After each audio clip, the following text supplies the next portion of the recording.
시편 130편 1절에서 6절입니다.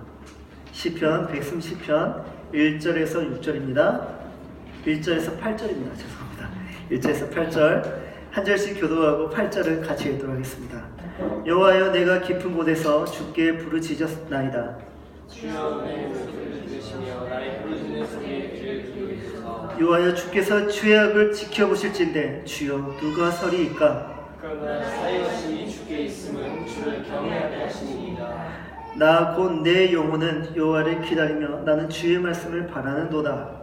파수꾼이 아침을 기다림보다 내 영혼이 주를 더 기다리나니 참으로 파수꾼이 아침을 기다림보다. 이스라엘아, 여호와를 바랄지어다. 여호와께서는 인자하심과 풍성한 속량이 있음이라. 그가 이스라엘을 그의 온 죄악에서 속량하시리로다. 아멘. 처음인데 제가 처음 시도해보는데 오늘 우리 서로 옆 사람 앞 사람 다 이렇게 인사를 한번 나눠볼까요? 우리 말씀으로 큰 위로를 얻읍시다. 시작. 진짜 어색하네요. 연습을 해야 될 것 같아요, 우리가. 예. 미국에서 있었던 이야기입니다. 100년 전에 미국에는 옐로우스톤 국립공원이 있습니다. 네, 그 국립공원에서 그 최상위 포식자였던 늑대가 사람을 위협하는 일들이 종종 일어났습니다.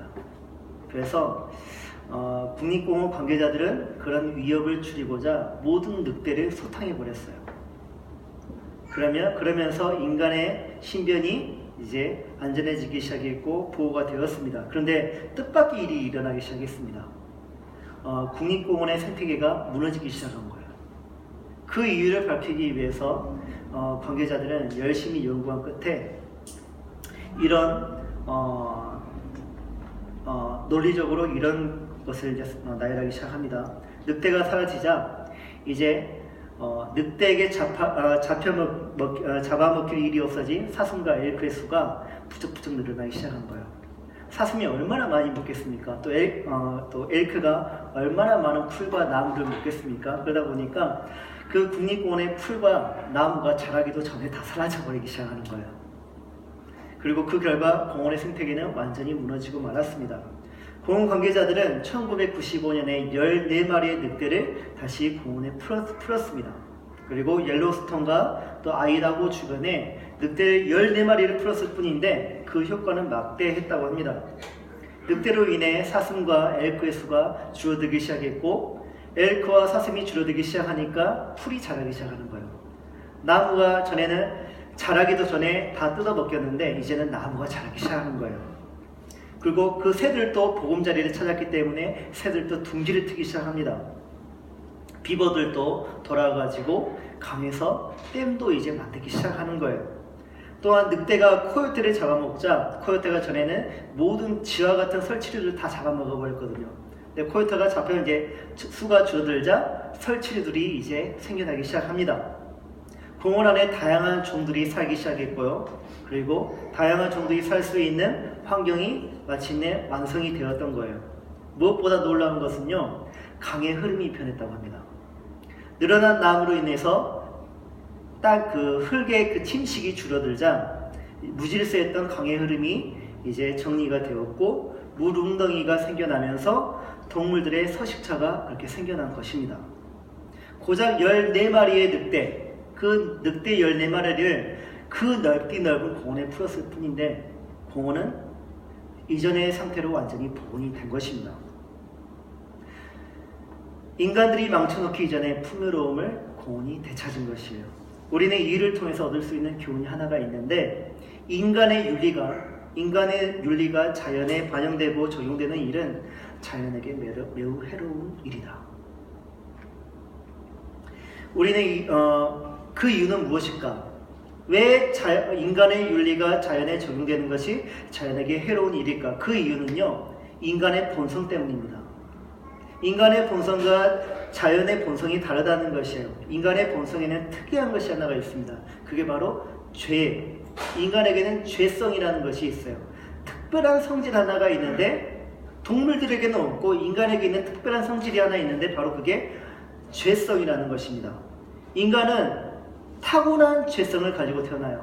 본래적인 죄, 타고난 죄, 학습되어진 죄가 아니라 태어나면서 본래적으로 얻게 되는 특성이 바로 죄라는 것입니다. 그래서 인간의 모든 행위에는 그 죄에 의해서 행위에 반영이 돼요. 모든 행위에는, 인간의 행위에는 죄가 침투해 있습니다. 죄가 섞여 있어요. 죄의 영향을 받아 있습니다. 선한 목적을 두고 우리가 어떤 일을 하지 않습니까? 그런데 선한 목적을 두고 어떤 행위를 할지라도 그 과정과 그 결과에는 반드시 죄가 섞여 있습니다. 아무리 선한 목적이라 할지라도, 그것을 법으로 막는다 할지라도 인간의 모든 행위에는 그 과정과 그 결과에는 죄성이 반드시 섞여 있다는 것이에요. 그래서 인간의 모든 행위는 선한 결과를 가져올 수가 없습니다. 완전한 선한 결과를 가져올 수가 없어요. 그래서 자연은 자연 그대로 내버려 두는 것이 좋아요. 인간의 윤리의식에 의해서 생태계를 보호하려고 하지만 오히려 그게 생태계를 망쳐놓는다는 것이죠. 그렇다면 사람은 어떨까? 사람도 그대로 내버려 두면 자연처럼 예전의 상태로 본래 모습으로 돌아가는 것일까요? 그게 아니라는 것이죠. 인간은 자연처럼 절대 내버려 둬서는 안 됩니다. 진화론에 의하면 인간은 자연의 일부이죠. 다른 존재가 아니라 자연 속에 인간이 존재하는 것이에요. 특별한 존재가 아닙니다. 그 논리를 따르자면 인간의 모든 행위는 악함도 없고 선함도 없습니다. 그게 자연이에요. 사자가 사슴을 잡아먹습니다. 그게 나쁜 일입니까? 악한 것입니까? 아니죠. 우리는 그것을 보고 저 나쁜 놈 그렇게 말을 하지 않습니다. 악한 놈이라고 말하지 않습니다. 사자가 사슴을 잡아먹는 것은 매우 자연스러운 일입니다. 그런데 진화론에 따르면 강한 사람이 약한 사람을 괴롭히고 강한 사람이 약한 사람을 죽이는 일은 자연스러운 일이에요. 그건 진화론에 의하면 매우 자연스러운 일입니다. 강한 자가 약자를 잡아먹는 것은 그게 자연이에요. 그래서 진화론에 의하면 인간의 모든 행위에는 악함도 없고 선함도 없습니다. 어떻게 보면 모든 것이 선 자체입니다. 그런데 우리는 인간이 다른 인간을 괴롭히고 죽이는 일을 자연 행위로 보지 않습니다. 어떤 행위로 보죠? 범죄 행위로 봅니다. 왜 그렇습니까? 인간은 동물과 다른 존재이기 때문입니다. 스스로도 우리는 동물과 다른 존재라는 것을 알고 있다는 것이에요. 인간에게는 윤리가 있고요. 인간에게는 법이 있습니다. 우리 인간이 자칫 오해할 수 있는 게 동물에게도 윤리가 있다고 생각합니다. 그래서 자기가 큰 개를 가지고 있다 할지라도 산책을 나갈 때 개에게 입마개를 안 합니다. 그러면서 하는 말이 무엇이죠? 우리 개는 착해요. 사람 안 물어요. 동물에게 착함이 있습니까? 동물은 본성으로 삽니다. 그런데 자기의 윤리를 동물에게 심어줘요. 우리 개는 착해요. 사람 안 물어요. 그런 동물은 없거든요. 동물에게는 윤리가 없거든요. 그러나 인간에게는 윤리가 있습니다. 인간에게는 법이 있고요. 그 윤리의식과 그 법의식은 학습되어서 후천적으로 얻어지는 것이 아니라 본래적으로 얻어지는 타고난 것이죠. 그것은 타고나면서 얻어진 법이고 본래적으로 갖는 법으로서 모든 인간에게 보편적으로 주어진 자연법입니다. 자연법. 왜 인간에게는 자연법이 있는 것일까요? 동물에게는 자연법이 없는데 왜 인간에게만 자연법이 있는 것일까요? 그것을 알기 위해서는 우리는 먼저 법의 기능을 알 필요가 있어요. 법은 죄를 드러내는 기능을 가지고 있습니다. 가령 십계명에서 도둑질하지 말라는 법령이 있단 말이에요. 어떤 행위가 도둑질인지 법은 그 행위, 어떤 행위에 대해서 분명히 가려냅니다. 그리고 그 범죄 행위에 대해서 반드시 심판을 내려서 형벌을 가합니다. 이게 바로 법의 역할이고 법의 기능이죠. 그러나 우리는 법의 1차적인 기능을 아는 데에서만 그쳐서는 안 돼요. 하나님은 왜 우리에게 도둑질하지 말라는 법을 우리에게 주셨던 것일까요?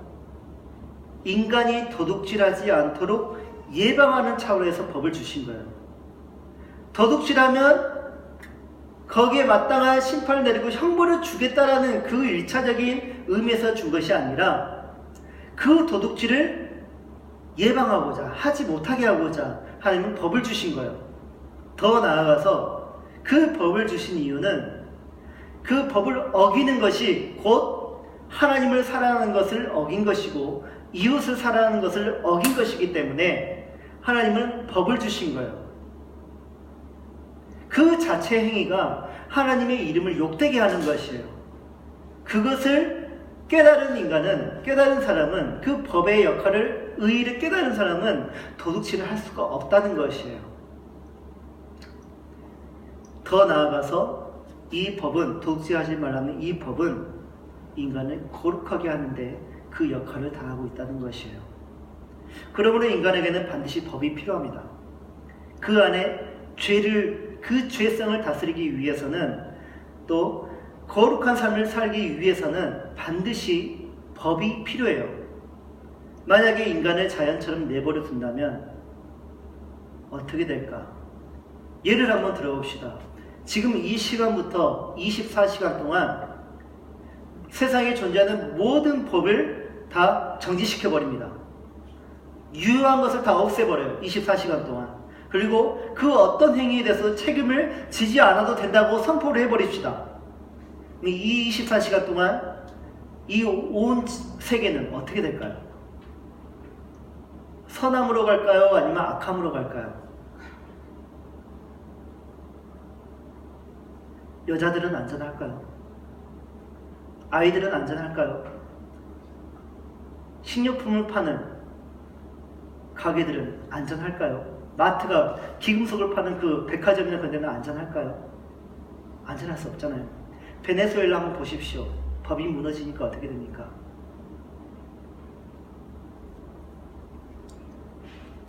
(24시간) 동안 자연 상태로 인간을 내버려 두면 인간은 옐로우 분위공원처럼 풍요로워지고 아름다워지지 않습니다. 오히려 그 반대로, 그 악함으로 치닫게 됩니다. 이게 인간이에요. 그래서 우리에게 법이 필요한 거예요. 그렇다면 동물에게 없고 인간에게 있는 죄란, 그 죄란 도대체 무엇인가? 웨스트민스터 소요리 문답에서 죄에 대해서 다음과 같이 설명을 하고 있습니다. 죄란 하나님의 법에 순종함에 있어 부족하거나 하나님의 법을 어기는 것이다. 두 가지를 말하고 있어요. 순종함에 있어서 부족한 것이 죄다. 또 하나님의 법을 어기는 것이 죄다. 두 개는 같은 것을 의미합니다. 그냥 하나님의 법을 어기는 것이 죄예요. 근데 능동적인 것과 수동적인 것, 적극적인 것과 덜 적극적인 것, 그것을 말을 해주고 있어요. 이처럼 성경이 말하고 있는 죄는 세상에서 규정하는 죄와 본질적으로 달라요. 세상에서 말하는 죄는 무엇입니까? 법을 어기는 것이죠. 범죄할 때 그것을 죄라고 말을 합니다. 하지만 성경이 말하는 죄는 하나님의 법을 어기는 것이 죄라고 말을 하고 있습니다.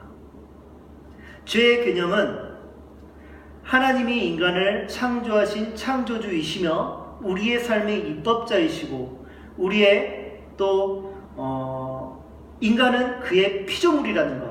그래서 하나님이 우리의 주권자, 우리의 삶의 입법자, 우리의 심판자라는 전제 조건을 가지고 있어요. 인간에게 있어서 선은 무엇입니까? 인간에게 있어서 선은 하나님의 법을 지키는 것이 선입니다. 인간에게 있어서 악은 무엇입니까? 하나님의 법을 어기는 것이, 지키지 않는 것이, 순종하지 않는 것이 하나님 앞에서 악이 돼요. 이게 인간의 선과 악이에요. 그러므로 죄의 기준은 하나님의 성품과 하나님의 법에 있어요. 죄의 기준이 하나님의 성품에 있다는 것이에요. 하나님의 법에 있는 것이고 내게 있는 것이 아니에요. 죄의 기준은 내 마음, 내 지식에 그 기준이 있는 것이 아니라 하나님의 성품과 하나님의 법에 있어요. 하나님의 성품에 반대되는 생각, 하나님의 성품에 반대되는 행위, 하나님의 법에 반대되는 생각과 행위가 무엇이라고요? 악이고 죄라는 것입니다. 성경을 모르고 하나님을 모르는 사람은 어떻게 될까요? 성경에 대한 죄에 대한 성경적인 이해가 없기 때문에 그들은 죄를 알지 못해요. 그들이 알고 있는 죄와 우리의 죄는 너무나 다른 거잖아요. 그러니까 진짜 죄에 대해서는 그들은 몰라요. 성경에서 말하는 죄를 모르니까. 그들은 말하는 우리 죄는 바로 이런 것이야. 죄는 하나님의 성품과 하나님의 법에 어긋나는 것이 죄야라고 말하면 콧방귀 껴버립니다. 그게 뭐가 죄냐? 너희들만 해당되는 것이지. 그렇게 말을 합니다. 그래서 우리는 죄를 하나님과의 관계에서만 이해를 할 필요가 있고, 또 하나님을 모르는 사람들 역시 죄를 사람들과의 관계 속에서만 반대로 사람들과의 관계 속에서만 이해하고, 우리는 하나님과의 관계 속에서만 이해한다는 것이죠. 그들은 죄를 사람들 사이에 정해놓은 강제적인 규범인 법률을 어기는 것만으로 생각합니다. 이러한 죄를 그들은 범죄라고 말을 합니다. 그러나 범죄의 뿌리는 결국 어디에 있습니까? 하나님의 법을 어기는 것에 있습니다. 인간의 모든 범죄는 결국 하나님께 대한 죄에서 비롯되기 때문이에요. 하나님의 법을 지키지 않는 것이 결국에는 인간의 죄가 다 거기에 속해 있다는 것이에요. 가령 출애굽기 23장 9절에 이런 말씀이 있습니다. 너는 이방 나그네를 압제하지 말라. 너희가 애굽 땅에서 나그네 되었었은즉 나그네의 사정을 아느니라. 이스라엘이 한때 430년 동안 애굽에서 나그네 생활을 했습니다. 그들이 그 누구보다 나그네 생활을 잘 알겠죠. 그러니까 이스라엘 보고 너희는 나그네의 사정을 잘 아니까 나그네를 압제하지 말라. 압제라는 말은 무엇입니까? 박해하지 말라. 그들을 천하게 여기지 말라. 그들의 것을 빼앗지도 말라. 그런 말씀이죠. 이때 하나님 앞에서 죄를 지는 것은 무엇이겠습니까? 나그네를 압제하는 것이 바로 죄라는 것이에요. 그런데 더 나아가 하나님은 어떤 명령을 내리시냐면 신명기 10장 9절에 너희는 나그네를 사랑하라. 전에 너희도 애굽 땅에서 나그네 되었음이라. 이번에는 사랑하라고 말씀하십니다. 이게 하나님의 법이에요. 그러면 죄는 무엇입니까? 사랑하지 않는 것이 죄예요. 그들을 섬기지 않는 것이 죄라는 것이에요. 그들에게 내 먹을 것을 나눠주지 않고 그들을 접대하지 않는 것이 죄라는 것입니다. 하나님 앞에서 끔찍한 죄라는 것이에요. 이게 수용이 되십니까? 이게 수용이 안 되잖아요, 솔직히 여러분. 방금 전 이야기를 생각해 보십시오. 하나님의 성품과 법에 반대되는 생각과 행동하는 것이 죄라는 말씀 생각나십니까? 나그네에 대한 하나님의 율법은 원래 소극적으로 압제하지 않는 정도에 그치는 것이 아니라 적극적으로 사랑하지 않는 데까지 나아가는 데 있다는 것이죠. 이를 통해 우리는 하나님의 법과 하나님의 성품을 이해할 수가 있어요. 하나님의 모든 법은 적극적으로 살아가는 데 중심을 두고 있고 거룩한 삶으로 이끄는 데 목표를 두고 있다는 것입니다. 이에 비해 인간의 법은 어떠합니까? 인간의 법은 누군가를 적극적으로 돕고 섬기는 것을 법으로 정하지 않고 있습니다. 그것을 어디에 두고 있습니까? 윤리 또는 도덕의 테두리 안에 갖춰놓죠. 그것을 하지 않아도 법에 어긋난 것이 아니기 때문에 그거는 선택사항이 됩니다. 즉 사람을 돕거나 사랑하지 않는 것은 죄의 성립이 되지 않습니다. 우리가 속한 사회에 소외된 자와 약자들을 돕거나 돌봐주지 않는 것은 나의 윤리나 나의 도덕에 따른 행위일 뿐이지 그게 법에 어긋난 행동이 아니라는 것이에요. 여러분은 인간이 가진 법이 인간을 널리 이롭게 한다고 생각하십니까? 저 초등학교 6학년 때 담임선생님이 고조선의 그 역사를 다루시면서 건국 이념이 무엇입니까? 홍익이 인간이죠. 인간을 널리 이롭게 한다. 야, 우리 선조들 얼마나 멋있지 않냐? 인본주의, 인간의 그런 권리, 인간의 권리를 그 그리스 사람들보다 훨씬 앞서서 인간의 권리를 생각해주고 그 권리를 정말 보장해주는 엄청 멋있는 나라이지 않냐라고 말을 했어요. 근데 저는 이상했어요. 그런 나라가 왜 노예제도가 있을까? 왜 약자들을 돕는 그런 법령이 없을까? 여러분, 인간이 만든 법이 정말 인간에게 유익할까요? 그리고 더 나아가 이 사회를 선으로 이끌 수 있을까요? 질문에 대한 답은 우리가 이미 겪고 있고 몸소 다 경험했습니다. 하나님이 인간에게 법을 주셨습니다. 그 법을 주신 목적은 인간을 선으로, 거룩으로 이끄는 데 있습니다. 문제는 무엇입니까? 인간은 그 법을 스스로 온전히 지킬 수 없다는 것입니다. 그러므로 인간은 스스로 선할 수도, 스스로 거룩해질 수도 없다는 것이에요. 그 이유는 인간은 하나님의 법을 거스르는데 탁월한 죄성을 가지고 있기 때문입니다. 이때 여러분은 여기까지 이야기를 듣고 설교가 이상한데 라고 생각하셔야 돼요. 모순된 점을 찾아야 돼요. 인간의 삶을 황폐하게 만든 죄를 다스리기 위해서 하나님 우리에게 무엇을 주셨다고요? 법을 주셨다고요. 인간을 그대로 내버려 두면 인간은 황폐해지기 때문에, 더 부패해지기 때문에 무엇을 주셨다고요? 법을 주셨다고요. 그런데 인간이 가지고 있는 본래적 죄로 인하여 인간은 법을 스스로 지킬 수도, 그래서 선을 이룰 수도, 거룩으로 나아갈 수도 없다는 것입니다. 그래서 모순이 된다는 거예요. 우리 입에서 이런 말이 나와야 돼요. 그래서 우리 보고 어쩌라는 것입니까?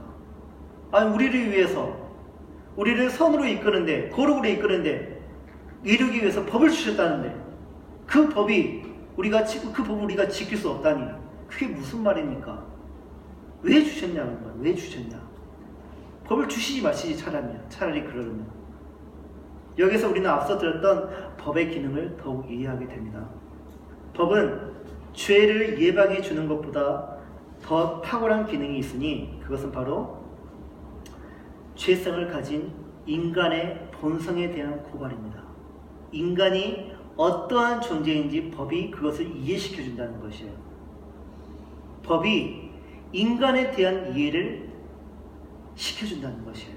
내가 어떤 존재인지 깨닫게 해주는 것이 바로 법이라는 것이에요. 우리는 하나님께서 주신 법을 통하여서 우리의 마음이 죄로 인해서 뒤틀어져 있고 왜곡되어 있다는 것을 알 수가 있습니다. 성경은 이러한 인간의 마음을 이렇게 표현을 하고 있습니다. 만물보다 거짓되고 심히 부패한 것은 마음이라. 그래서 그 마음에서 나올 수밖에 없는 것이 있으니 그것은 바로 악한 생각, 살인, 간음, 음란, 도둑질, 거짓 증언, 비방, 바로 이것들입니다. 세상에서는 행동만을 문제 삼죠. 그 마음에 어떤 마음을, 죄악된 마음을 품고 있다 할지라도 그것이 행동으로 나오기 전까지는 그것이 범죄가 되지 않습니다. 그러나 하나님은 인간의 부패한 그 마음까지도, 그 부패한 마음에서 나오는 모든 악한 생각, 그 마음들, 그것까지도 죄라고 말씀을 하시죠. 마태복음 5장 28절에 예수님이 이런 말씀하시죠. 음욕을 품고 여자를 보는 자마다 마음에 이미 간음을 하였느니라. 우리는 간음에 대해서 어떻게 생각합니까? 어떤 행위를 저질렀을 때 그 증거가 확실할 때 간음이라고 정죄를 합니다. 그러나 예수님은 뭐라고 말씀하십니까? 그 마음에 음욕을 이미 품고 있다면 그것은 이미 간음이다. 생각해 보십시오. 누군가가 내 가족에게 대하여서 음욕을 품고 있다고 생각해 봅시다.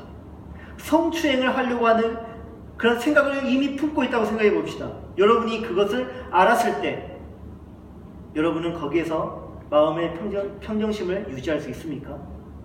그럴 수 없잖아요. 몹시 불쾌하거나 위험성을 감지하고 있지 않겠습니까? 세상의 법이 그것을 죄로 여기지 않는다는 것이에요. 그 사람의 음욕을 문제 삼지 않는다는 것이에요. 왜냐? 자기 마음이니까. 그것은 자기 마음이에요. 행동으로 나오기 전까지는 그 삶의 자유라는 것이에요. 그건 죄가 아니라는 것이에요. 물론 세상에서는 그 사람의 음욕에 대해서 그 어떤 형벌도 가하지 않습니다. 그러나 우리는 세상의 법에만 삶을 적용하는 사람이 아니죠. 하나님의 법을 우선적으로 우리의 삶에 적용하는 사람들이 바로 우리이지 않습니까? 이렇게 생각할 수 있을 것 같습니다. 아니, 그렇게 말하면 우리 보고 어떻게 살라는 것입니까? 음욕이 내 마음대로 조절이 되는 것도 아니고 내 안에 있는 다른 유혹도 제어하기가 너무나 힘든 것인데 생각까지도 죄라고 그렇게 정죄한다면 우리 보고 어떻게 살라는 것입니까? 그 죄책감 때문에 우리는 어떻게 살겠습니까? 하고 우리는 반감과 또 의문과 또 항의를 할 수 있을 것 같아요. 그 대답에 앞서 우리는 한 가지를 반드시 인정을 해야 될 것이 있는데 바로 우리 안에 있는 교만이에요. 죄의 뿌리는 교만이라고 성경은 말을 하고 있습니다. 아담과 하와가 하나님의 법을 어겼던 원인에는 하나님보다 더 높아지려고 하는 교만이 있었기 때문입니다. 하나님의 법을 어기는 것이 모든 죄의 밑바탕에는 바로 교만이라는 것이 있다는 것이에요. 교만이란 하나님의 자리를 차지하려는 인간의 마음 상태를 의미합니다. 하나님께로부터 독립하여서 하나님께 있던 주권을 내게로 옮기는 것이 바로 교만이에요. 내가 하나님보다 더 잘할 수 있어. 내가 하나님보다 더 높아질 수 있어. 나는 하나님보다 더 선해. 라고 주장하는 것이 바로 교만이에요. 교만은 자기 자신에게 몰두시킵니다. 교만은 자기 자신을 과대평가하게 만듭니다. 자기의 생각만 옳고 다른 사람은 틀렸다고 생각하게 만드는 것이 바로 교만입니다. 그래서 남을 설득하려 하는데 최선을 다하게 만드는 것이 바로 교만입니다. 너는 틀렸기 때문에 나의 상태로까지 이끌게 하는 것이, 나의 지성에까지 도달하게 하려고 하는 것이 바로 교만이에요. 그래서 우리는 이 교만을 가지고 하나님께 대하여 그리고 그분께서 주신 법에 대하여 불만을 품고 자신의 죄책에 대해서 책임을 지지 않으려고 변론하는 자신을 볼 수 있다는 것입니다. 이처럼 죄는 하나님의 법을 지키지 않을 뿐더러 법을 어긴 것에 대하여서 그 어떤 책임도 형벌도 거부하게 만듭니다. 그래서 하나님이 우리에게 율법을 주신 이유가 여기에 있어요. 율법을 주신 이유는 우리가 죄를 지을 수밖에 없는 무능하고 무력한 존재임을 깨닫게 해주는데 그 목적을 두고 있고, 자신을 그 죄의 상태로부터 스스로 구원해줄 수 없는, 스스로 구원할 수 없을 뿐더러 그래서 우리가 유일한 구원자인 하나님의 아들, 성경에서는 그게 바로 여자의 후손이라고 말하고 있습니다. 여자의 후손을 간절히 바랄 수밖에 없도록 하는데 율법이 그 역할을 하고 있다는 것이에요. 아, 나는 안 되는구나. 나는 도저히 이 죄책으로부터 벗어날 수 없구나. 누가 나를 구원하랴. 그래, 하나님께서 약속하신 온시복음에서 나온 그 여자의 후손, 바로 그리스도가 나를 구원할 수 있는 유일한 분이구나 하면서 그분을 바라면서 하나님께 부르짖는다는 것이에요. 율법이 우리에게 유일한 구원자를 바라는 믿음을 심게 해준다는 것입니다. 율법은 우리에게 스스로 구원을 이룰 수 있는 희망이나 자신감을 주지 않습니다. 우리는 그렇게 착각했어요. 유대인들은 그렇게 착각했습니다. 내가 율법을 잘 지키면 구원을 받을 수 있겠구나. 내가 율법을 통해서 내가 거룩해질 수 있겠구나 라는 희망과 소망을 가지고 신앙생활을 했습니다. 그러나 율법을 잘 지키다 보면 내 마음이 이렇게 부패했구나. 내가 이렇게 교만했구나 라는 것을 깨닫게 된다는 것이에요. 그래서 율법을 받은 인간은 한 가지를 하나님께 바라게 되어 있으니 그것이 바로 죄 용서, 죄 사함. 율법을 지키는 인간은 반드시 하나님께 이것을 바라게 되어 있습니다. 용서하여 주시옵소서. 나는 안 됩니다. 죄 용서를 구하는 인간은 하나님이 율법을 받은 인간의 바라는 최종적인 모습인 동시에 비로소 인간이 선과 거룩함에 도달할 수 있는 시작점이에요. 죄는 하나님의 법을 어기거나 또는 온전히 순종하지 못하는 것입니다. 죄는 율법을 주신 하나님 앞에서 불법이고 의로운 통치자이신 하나님 앞에서 반역입니다. 이 세상에서 존재하는 사람들 중에 죄에서 자유로운 사람이 단 한 사람도 없다는 것입니다. 그 이유는 죄는 행위뿐만 아니라 욕망이나 동기에서도 나타나기 때문이에요. 영국 성공의 기도서는 영국 국교죠. 영국 성공의 기도서는 그 상태에 대해서 이렇게 진술하고 있습니다. 우리는 자기의 마음의 생각이나 욕망을 너무 많이 따랐다. 우리는 해야 할 일들을 하지 않은 채 내버려 두었고 하지 말아야 할 일들을 해버렸다. 그래서 우리는 건강하지 않다. 동의하십니까? 이로 인해 우리는 깊은 회의감에 빠질 수밖에 없습니다. 그러나 우리에게 좋은 소식이 있습니다. 나는 할 수 없으나, 그래서 나는 비참함에 빠질 수밖에 없으나 유일한 희망이 하나 있으니 우리 하나님은 그 죄를 용서하시는 하나님이시라. 우리에게 유일한 희망이 하는 게 있다는 게 바로 죄의 용서가 우리에게 있다는 것이에요. 우리에게는 1만 달란트를 갚을 능력이 없습니다. 그거는 도저히 갚을 수 없는 어마어마한 죄의 무게감입니다. 그러나 우리 하나님은 그 1만 달란트를 탕감해 줄 수 있는 은혜로우신 하나님 아버지라는 것이에요. 복음이 죄인에게 말해주는 반전이 바로 여기에 있어요. 오늘 말씀이 바로 그거예요. 시편 130편 3, 4절. 여호와여, 주께서 죄악을 지켜보실진대 주여 누가 서리이까. 이게 지금 우리의 모습이에요. 그런데 하는 말이 바로 이것입니다. 사유하시니. 이때 사유란 포기베니스, 용서하심.